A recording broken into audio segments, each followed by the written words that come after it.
Assalamualaikum, salam Malaysia Madani. Kanta 744 mendahului berita. Dimulakan dengan rangkuman berita utama dalam segmen esensi.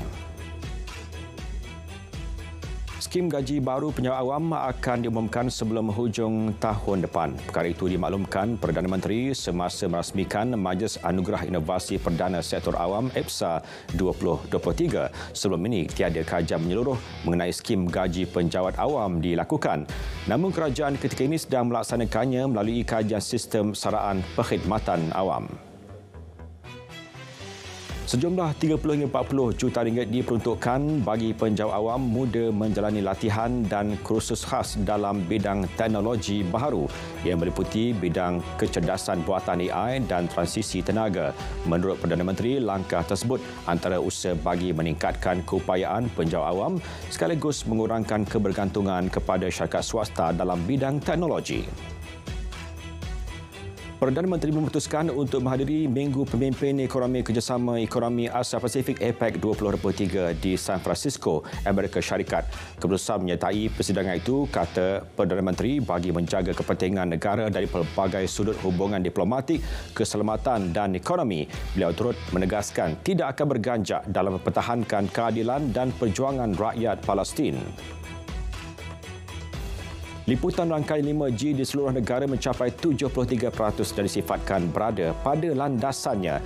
Menteri Komunikasi dan Digital berkata sasaran 80% liputan rangkaian 5G di kawasan berpenduduk dapat dicapai menjelang akhir tahun ini. Jelasnya, Digital Nasional Berhad telah membangkitkan beberapa isu melibatkan masalah tanah yang perlu diselaraskan dengan pihak berkuasa tempatan. Monsun Timur Laut atau musim terkujuh di Malaysia dijangka bermula pada 11 November ini dan berterusan hingga Mac tahun depan. Menurut Met Malaysia, dalam tempoh tersebut 4 hingga 6 episod hujan lebat dijangka berlaku bermula Sabtu ini. Semasa fasa awal MTL dari November 2023 hingga Januari 2024, episod hujan lebat dijangka berlaku di Kelantan, Terengganu, Pahang, Johor dan Barat Sarawak. Seramai 300 kekuatan anggota Angkatan Pertahanan Awam Malaysia APM wilayah persekutuan bersiap siaga bagi menghadapi peralihan monsun. Pengarahnya berkata jumlah tersebut termasuk sukarelawan APM dan pegawai bersekutu. Dua aset utama termasuk kekuatan logistik di darat dan di air sedia digunakan yang meliputi 6 buah lori, 15 ambulans, 12 pacuan paroda dan 19 bot pelbagai fungsi. Di Kelantan, pihak polis turut bersiap siaga untuk berdepan kemungkinan banjir di negeri itu. Jelas Ketua Polis Kelantan mesyuarat secara berkala bersama semua agensi juga telah dibuat bagi memastikan kesiapsiagaan berada pada tahap terbaik. Beliau turut memaklumkan pihaknya belum mengambil sebarang ketetapan termasuk pembekuan cuti anggota. Kejadian kepala air di Kachi dan Universiti Utara Malaysia UUM menyebabkan banjir kilap melanda di kawasan berdekatan sungai kira-kira pukul 6 petang semalam. Banjir berlaku akibat ribut dan hujan lebat itu turut menyebabkan pokok tumbang. Anggota APM di lapangan masih membuat pemantauan. Tiada mangsa dilaporkan cedera dan tiada pusat pemindahan dibuka. Dadah bernilai 306.31 juta ringgit berjaya dirampas di Selangor dalam tempoh Januari hingga Oktober lalu yang melibatkan dadah pelbagai jenis yang mampu dibekalkan kepada 7.4 juta pengguna. Menurut Ketua Polis Selangor, seramai 18,911 orang terlibat dalam aktiviti penagihan dan pengedaran dadah berjaya ditahan. 29 sindiket pengedaran dadah turut berjaya ditumpaskan. Kes penipuan dalam talian merupakan kes tertinggi yang dilapor Pusat Tindak Balas Insiden Cyber 999 yang melibatkan 3,087 insiden. Menurut Timbalan Menteri KKD, sebanyak 4,013 penurunan akaun dan kandungan berunsur penipuan telah ditutup setakat 31 Oktober. 1,764 laman sesawang palsu telah disekat. Sebanyak 553,173,467 panggilan meragukan juga turut disekat sehingga September 2023. 5 lelaki dipercayai terlibat sindiket curi motosikal ditahan dalam 2 serbuan berbeza di Tanah Merah dan Pasir Mas, Kelantan. Sepucuk pistol dan 13 butir peluru dirampas. Menurut Ketua Polis Kelantan, ujian saringan air kencing mendapati kesemua suspek positif dadah jenis metamfetamin. 4 suspek ditahan sehingga 9 November, manakala seorang lagi suspek yang memiliki senjata direman sehingga 12 November. Mahkamah Rayuan membenarkan penangguhan akhir pendengaran rayuan 6 lelaki terhadap sabitan dan hukuman mati atas kesalahan membunuh Timbalan Pendakwa Raya Dato' Anthony Kevin Morais pada 2015. Hakim menetapkan 3 hari pada 4, 7 dan 14 Disember depan untuk pendengaran rayuan itu. Di Pulau Pinang, seorang bekas pengarah syarikat barangan elektrik dihadapkan ke Mahkamah Session Georgetown atas 11 pertuduhan pecah amanah. Tertuduh Wong Yi Hang didakwa melakukan pecah amanah ke atas wang jualan beberapa buah peti sejuk berjumlah RM46,000. Bagaimanapun, dia mengaku tidak bersalah. Mahkamah membenarkan jaminan RM20,000 dan menetapkan 7 Disember depan untuk sebutan semula kes. Mahkamah Session melepas dan membebaskan Ahli Majlis Kerja Tertinggi UMNO Dato' Lokman Nur Adam daripada pertuduhan menyebarkan berita palsu melalui rakaman audiovisual mengenai virus COVID-19 2 tahun lalu. Keputusan itu dibuat setelah mendapati pihak pendakwaan gagal membuktikan kes prima facie terhadap Dato' Lokman di akhir kes pendakwaan. Seramai 6 saksi pendakwaan memberi keterangan pada pembicaraan kes yang bermula pada 6 Mac lepas. Sekurang-kurangnya 9,500 pendidik masyarakat Tabika Kemas akan diberikan pendarahan tentang modul hafazan melalui pelaksanaan program Pratahfiz Kemas. Timbalan Perdana Menteri Datuk Seri Dr. Mazid Hamidi berkata, program membabitkan peruntukan RM20 juta.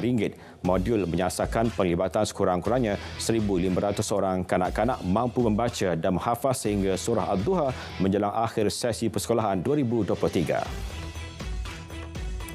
Dakwaan senaskah Al-Quran yang dicetak untuk diedar ke luar negara berharga RM500 adalah tidak benar. Menteri Jabatan Perdana Menteri Haiwal Agama berkata harga sebenar cetakan senaskah Al-Quran adalah hanya RM38. Ketika ini, kerajaan telah mencetak sebanyak 96,000 naskah Al-Quran terjemahan. Guru dan ibu bapa disarankan mendidik anak-anak mengenai isu Palestin. Ini kerana dunia dilihat sudah hilang tanggungjawab mengenai nilai kemanusiaan. Perdana Menteri juga memaklumkan isu berkenaan tidak boleh dijadikan hal untuk meningkatkan suhu perbezaan pendapat. Sebaliknya, kesemua pihak perlu berusaha menjalankan peranan masing-masing. Perkeso bercadang untuk membuka pusat dialisis bagi pesakit buah pinggang di Perak. Menteri Sumber Manusia berkata pembukaannya akan memudahkan pencarum yang mengidap penyakit itu mendapatkan rawatan. Pembukaannya juga dapat mengurangkan beban perkeso yang menanggung kos rawatan sebelum ini. Pembincangan mengenainya telah dilakukan bersama pihak terlibat. Kumpulan kedua Malbat Malaysian Battalion 85011 bagi misi pengaman dan kemanusiaan PBB di Lubnan melepas dari Pangkalan Udara Subang Shah Alam semalam.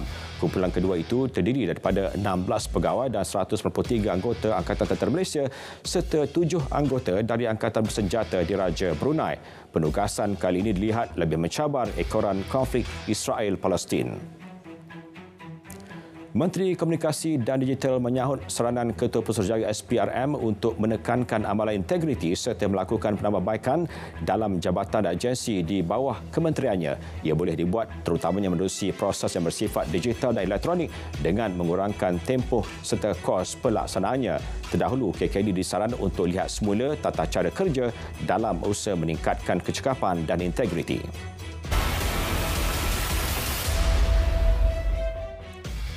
Ringgit diunjur mengukuh pada paras RM4.30 berbanding dolar Amerika menjelang akhir tahun ini. MIDF Research memaklumkan unjuran didorong pendirian Rizab Persekutuan Amerika Syarikat yang berpotensi mengakhiri kitaran dasar monetarinya yang ketat ketika ini. 29 permohonan diterima Bank Negara Malaysia bagi mendapatkan lesen bank digital. Bagaimanapun, hanya 5 diluluskan dengan 2 daripadanya membabitkan syarikat luar negara. Timbalan Menteri Kewangan berkata antara kriteria penilaian yang diguna pakai termasuklah kemantapan dan kebolehlaksanaan pelan perniagaan, kecukupan sumber kewangan, rekod prestasi dan pengalaman perniagaan.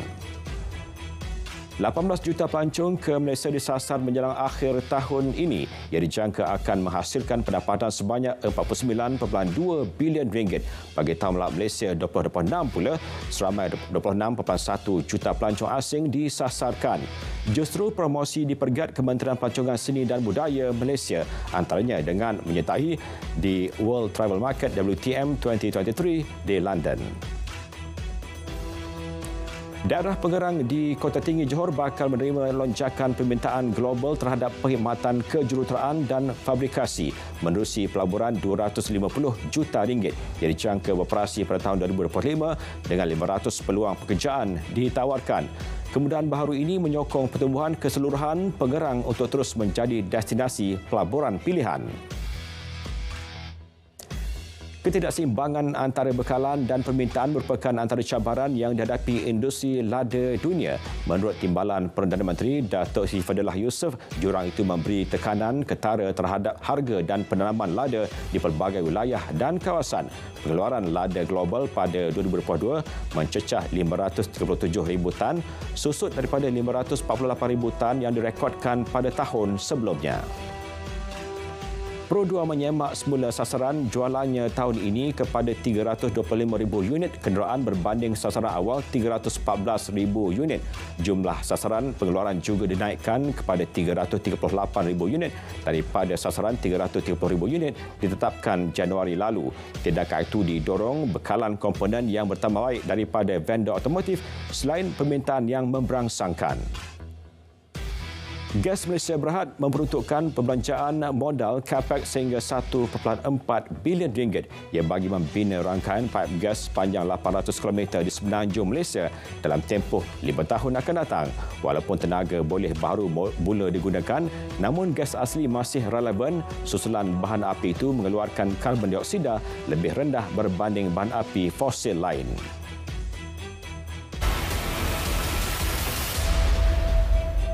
Kebanyakan hospital di pusat penjagaan kesihatan di Gaza terpaksa ditutup operasi disebabkan dibom atau kekurangan bahan api dan bekalan perubatan. Sekurang-kurangnya 102 serangan ke atas pusat penjagaan kesihatan dibuat Zionis Israel sejak tercetusnya pertempuran pada 7 Oktober.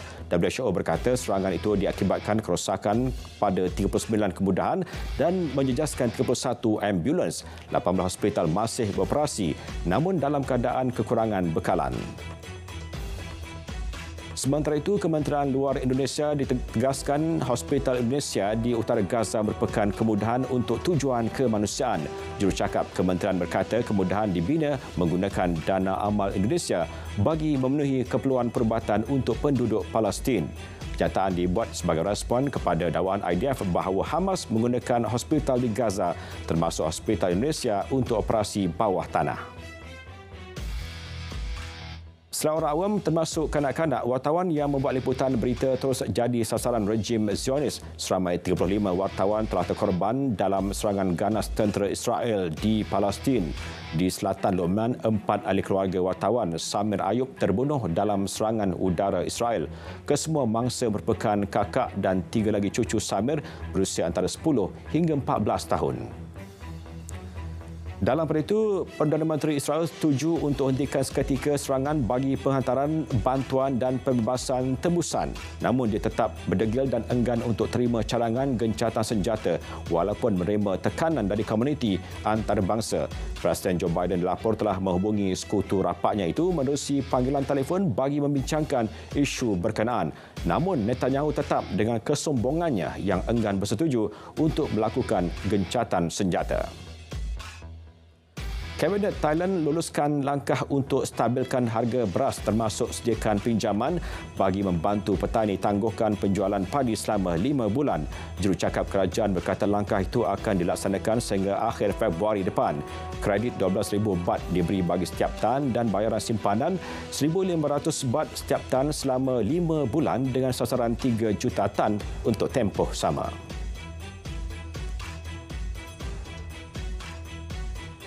Kanta 74 berakhir di sini. Dari sungai hingga ke segara, Palestin pasti merdeka. Malaysia Madani tekad perpaduan, penuh harapan. Assalamualaikum.